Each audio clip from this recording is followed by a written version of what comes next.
Hello everybody, my name is EDQ and welcome to my brand new Let's Play of Captain Toad Treasure Tracker. I love this game. This game is so adorable. It took what I considered the best part of Super Mario 3D World and greatly expanded upon it into like its own fully fledged game. This game is adorable. You're gonna be seeing me like gush over it throughout this entire game. And that being said, I did have my doubts about it. When it was first announced, I seriously thought this would have worked better as like a DLC expansion for Mario 3D World, like how New Super Luigi U was a DLC expansion of Mario Bros. U. But in the end, this game turned out great, and I love it so much, so without further ado, let's play Captain Toad Treasure Tracker.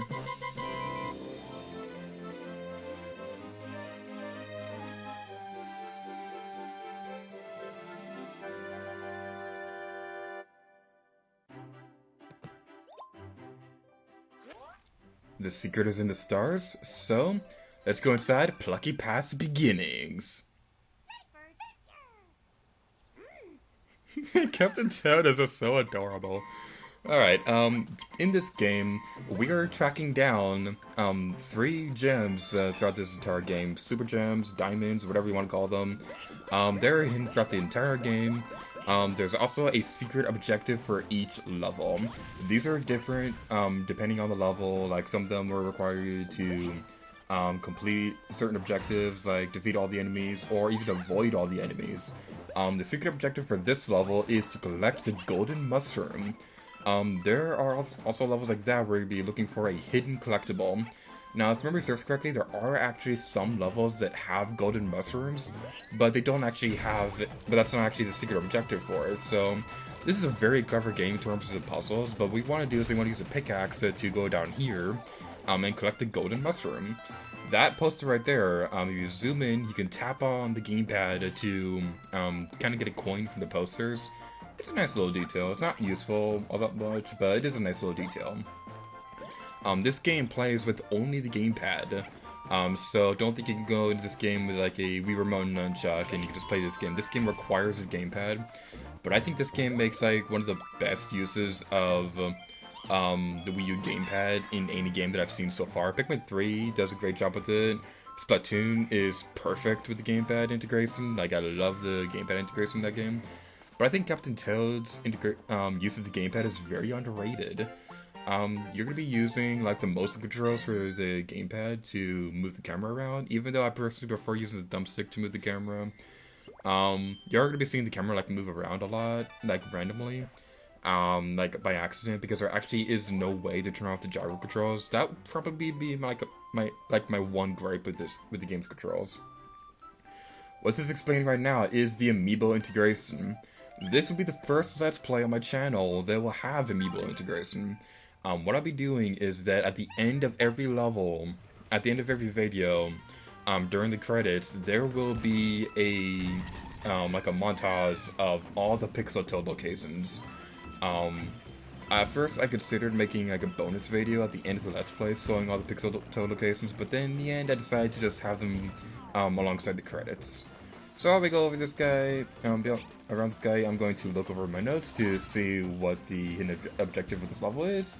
It is, don't destroy the temple bridge. I already did that.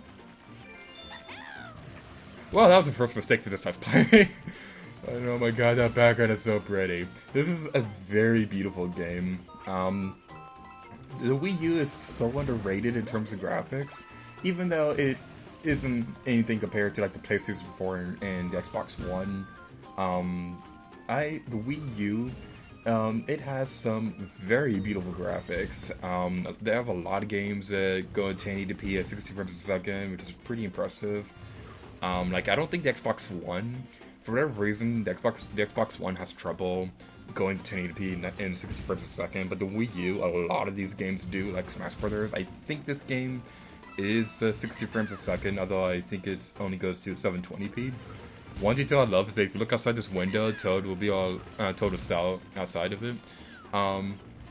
If you go down here, you could get a super gem.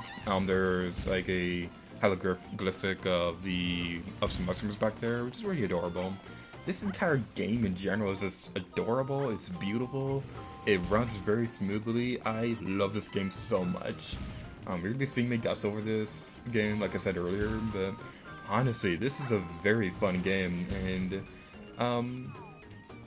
even though I don't think they will make another game like this, and even though I do kind of wish they would move on to like a new idea, I still love this game to death. You could do something you could do right there is on the gamepad touchscreen, going back to the touchscreen controls.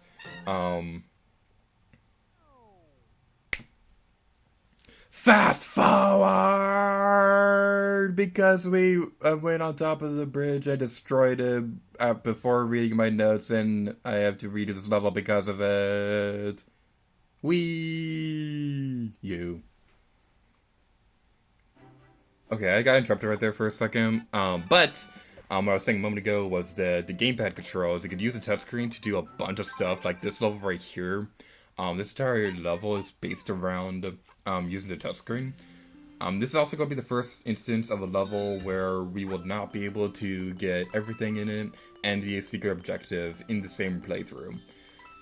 For things like that, I'm going to be speeding it up like I did, like I'm probably going to do like you probably saw on screen a moment ago. But other times, if it takes like a moment to get through the level a second time with the secret objective, I'm probably just going to do it at normal speed. But anyway, back to the controls, the gamepad again. Touching these blocks, they will make them move up and down, left or right, and just in different directions in general. You can also hold on to an enemy with it, if you're worried about getting through an area, without an enemy. If you're worried about getting past an enemy, then you can just tap onto them with the gamepad. This won't work for everybody. Like, I don't think this works at all for bosses.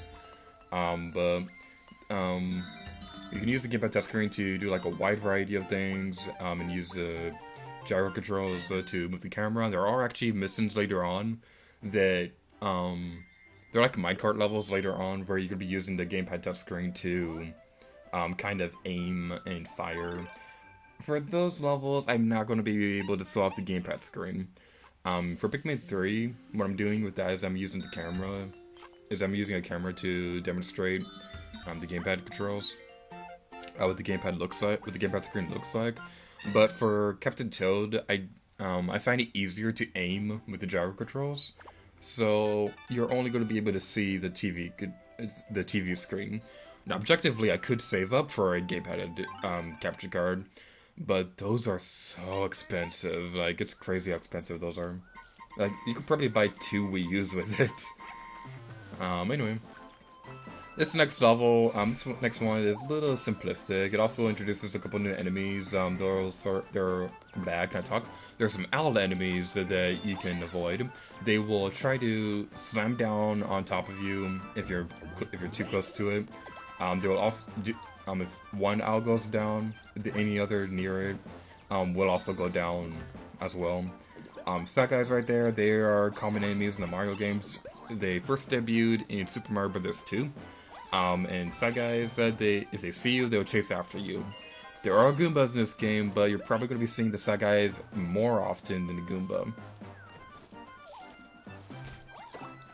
Alright, so the hidden objective for this level is to defeat every enemy. So, yeah, that's going to be fun.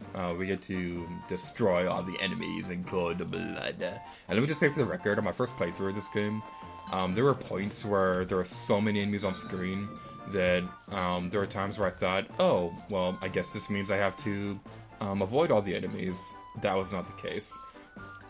But there are other moments where there were also a bunch of enemies, but I was all like, oh, okay, well, I guess I have to defeat them all. And the secret objective was to avoid them all.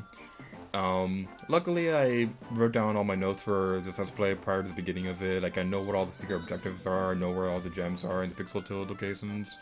Let me just say, I'm really glad I'm not doing this Let's Play blind because, well, in a way, I kind of regret doing that because it would have been funny to see my reactions to defeating all the enemies, only to find that I didn't have to defeat any of them at all.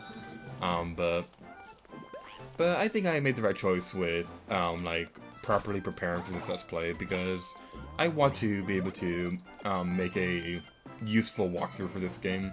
Because, like I said earlier, I love this game so much. This is one of my favorite Wii U games out there. And we get the Power Star. Oh yeah. I love how the confetti kind of turns into like a star formation at the end of every level. It's another really cool detail. So, there's a quick tip right there talking about going to the electronic manual. Curse the electronic manuals and getting rid of my the regular manuals. Next level, we'll be going to the Chase to Power Puff Peak. But now, we're going to get the Pixel Toad locations. So, thank you guys so much for watching this video of Captain Toad Treasure Tracker. And until next time, leave gear to you. Well, before I leave, I should probably explain how the Pixel Toad levels work. Pixel Toad is in summer in the course, and you have to find him! Tap the gate by the catch him and clear the course. You won't be able to keep coins or items collected when playing hide and seek. So, the Pixel Toad levels, how they work is you have to go throughout the level, look for an 8-bit Pixel Toad. Some of these locations are obvious, like at the very beginning where you even saw in the thumbnail for that area, the location of the Pixel Toad. But other ones are very cleverly hidden. We're going to be seeing a lot of clever locations for the Pixel Toads, and I'm going to be talking about my stories with the Pixel Toads later on. But that's basically it. So, enjoy this Pixel Toad montage.